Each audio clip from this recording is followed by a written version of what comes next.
Okay guys, so this is installment number 1 on building a BeeHive. The reason I'm doing mine right now is really I don't want to just jump into it. I've got hooked up with some guys that are going to show me a lot about bees throughout the year.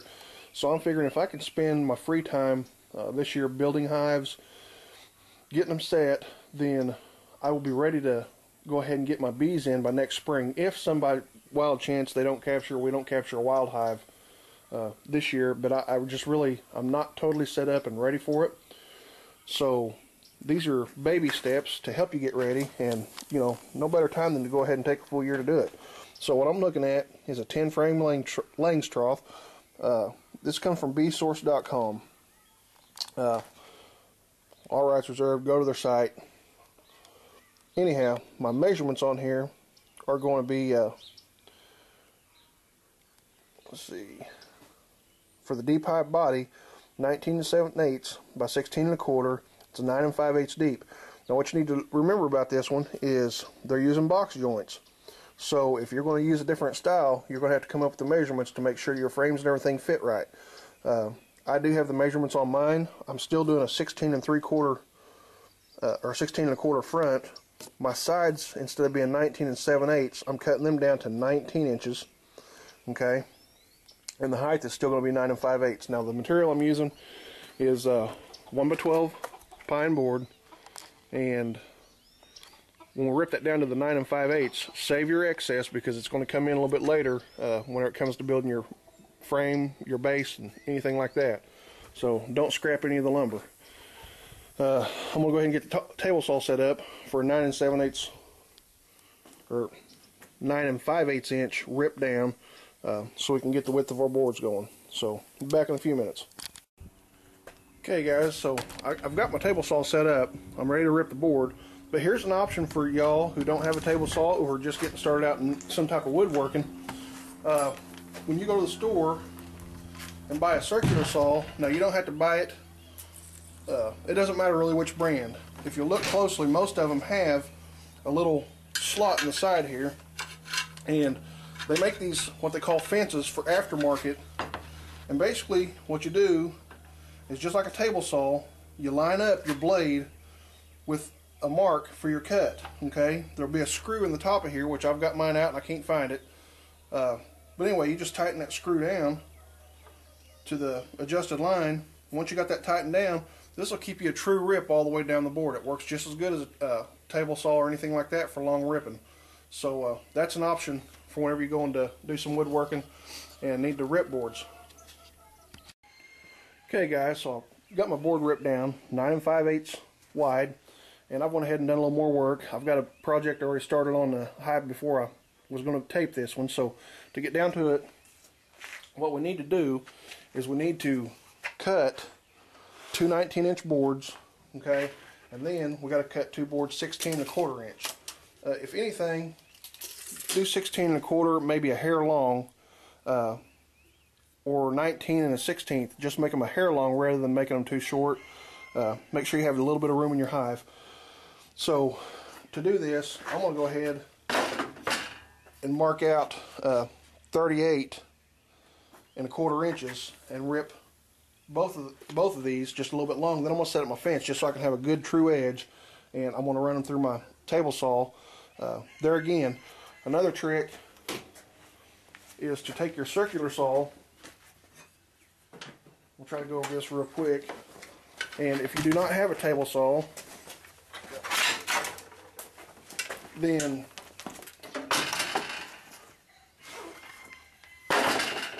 these tri-squares or speed square, real handy. This is like a 6-inch model, and they also make a 12-inch model. But anyway, come over with your measurement to 19 inches. Okay, use your square to take it on across. Then, if you want to rip that really straight, just use your saw. Make sure your board's really stationary. Line your square up on your board. Line your blade up with the line you're going to rip. Okay, and use your square as a rip fence. That'll get you straight across. It makes an awesome cut. So I'm going to do mine on table saw. I've already got it out set up, but that's just one way you can do it, and I'm going to get these taken care of, and I'll be back in a minute. Okay guys, I decided being as I preached, I might as well do it at least once. So I am making this one board right here 38¼ inches because I am going to put it through my table saw and rip each side down, and when I rip it against the fence, it's just going to make sure they're super straight for me. But to do this, I'm just going to line up my saw. I clamp my piece down because trust me, it's going to want to move around on you if you ain't got a second person to hold it. Basically all I'm going to do is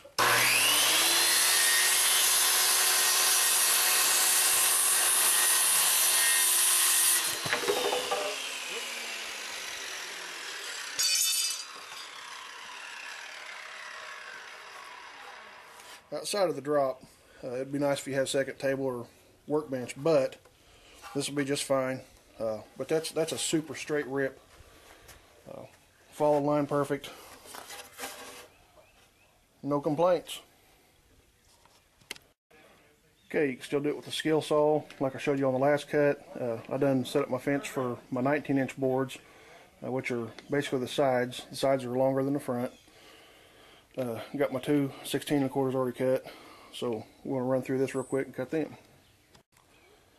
Okay guys, so here's a front board. Front and backs are going to be the same. Now this is one I've already done, and I'm going to show you this one, and then I'm going to finish my other ones up. But what we're looking at on this, like I said, the board is 16¼ inches, okay?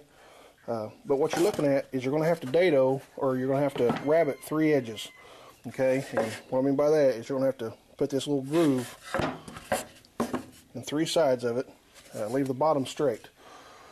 Now the 2 different ways to do this is either a dado head on your table saw, or you can throw one on a radial arm saw. Most of them will handle a dado, but you may not be able to cut deep enough. Or you can do this on your rider table with just a 3/4 inch straight bit.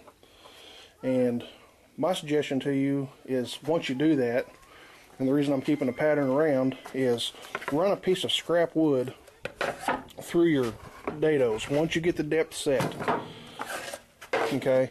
And then each time you need to use that afterwards, all you got to do is put your piece of scrap over your dado and raise it up until it touches your board. That keeps you from having to get down there and measure. The first time you have to set it, what I suggest doing is not trying to measure your dado or your router and raise the blade, but better than that, go ahead and make a line, which this is like a 7/16 inch deep dado, but make a line 7/16 through the board, lay your board down beside your dado, and just raise it up to that line, okay? That way you ain't got to measure and reel at the same time. Just make it super simple. So I'm going to do these on the table saw. Like I said, once again, this being a 3/4 inch bit, and you're wanting to go basically 7/16 up, so you'll have to measure that out. Once you have it set, cut your blank piece of wood. You got a jig to where you can raise that too. Once it bumps it, you're set every time. So this is one pass through here. My dado's only set up for 1/2 inch, so I got to make a couple passes. So we'll be back in a bit. Okay guys, so I got my 2 boards done, okay, front and back. And what I want to say something while I'm on this deal here. I got my dados from Arbor Freight, okay? They do to the job, but the dados I had before actually left a lot smoother cut. These could actually use a little bit of dressing up. If I had a plane for doing that, I'd probably hit it a couple times with a plane just to smooth them a little bit. But as it is, I don't have one, so I'm going to put them together. Like I said, the router makes a lot smoother cut if that's the route you're going to take. Now my jig set up, pretty simple, guys. All I've done is taken one of my workbenches. I got me a square and put up here, and basically set a strip at 90 degrees, and that way all I got to do is set my frame inside here, glue it, clamp it down. It'll get everything squared up, and put a few screws in it and let it dry. Actually, once you put the screws in it, it pretty much holds to a good square box, so I can take it off if I got a bunch of them to do repetitively. So I want to get it set up, and then I'm going to show you a little trick what I use to do my pilot holes before I screw. Okay guys, so set it up in the jig. See if I can get this around and make it easier. Okay, set it up in the jig, and everything's set to real square. I don't have no wobble in it or anything, so as far as clamping goes, I don't think I'm gonna have to worry a whole lot about that, because once I put screws to it, it's just gonna suck everything on in. But here's what I want to talk about. I'm on nailing. What I'm using for a drill bit is a nail. Okay, I cut the head off a maze nail, and they work perfect. It'll keep your wood from splitting out.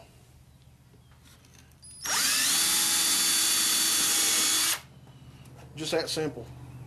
I want to go through that, and then what I'm going to do is I've got a little 1/4 inch countersink here, okay, and I'm just going to barely dip it so that my screw heads can kind of start going in without splitting the edges out. So I'm going to get them all ready, and then I'll be back. Okay guys, and the last thing I'm going to talk about before the main body hive, before finishing it, is glue. What I got here is Titebond 3. You can use Gorilla Glue, it doesn't matter. But what the important part is that you use the grade 3. We have a grade 2, and there's also a grade 1. Grade 1 is for indoor use, okay? Grade 2 has water resistance, but over a period of time it can break down. Even though you're going to paint your hives and try to weatherproof them the best possible, I would go with the grade 3 because it is waterproof, and it's just meant for that stuff. So what I'm going to do is I'm going to put glue on the front and back, but I'm only going to go about 2/3 the way down. I'm going to fill it pretty full. I'm going to let the rest of it run in. That'll keep it from sticking to my table. Once I get it done and screwed together, I'm going to move it anyway, wipe it off, finish it up. So just basically the main thing to do is the side I ripped, I made sure that everything I cut and the way I done it was to where the ripped sides are all going to be the same, up or down, it doesn't matter, but I just want them going in the same direction. The untouched sides are going to be on the bottom part.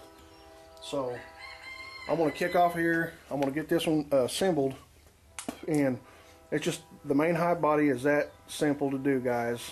16 1/4 inch front and back, 19 inch sides, and 3/4 inch depth on the dado, or the rabbit there, and let's see, that would be just about it.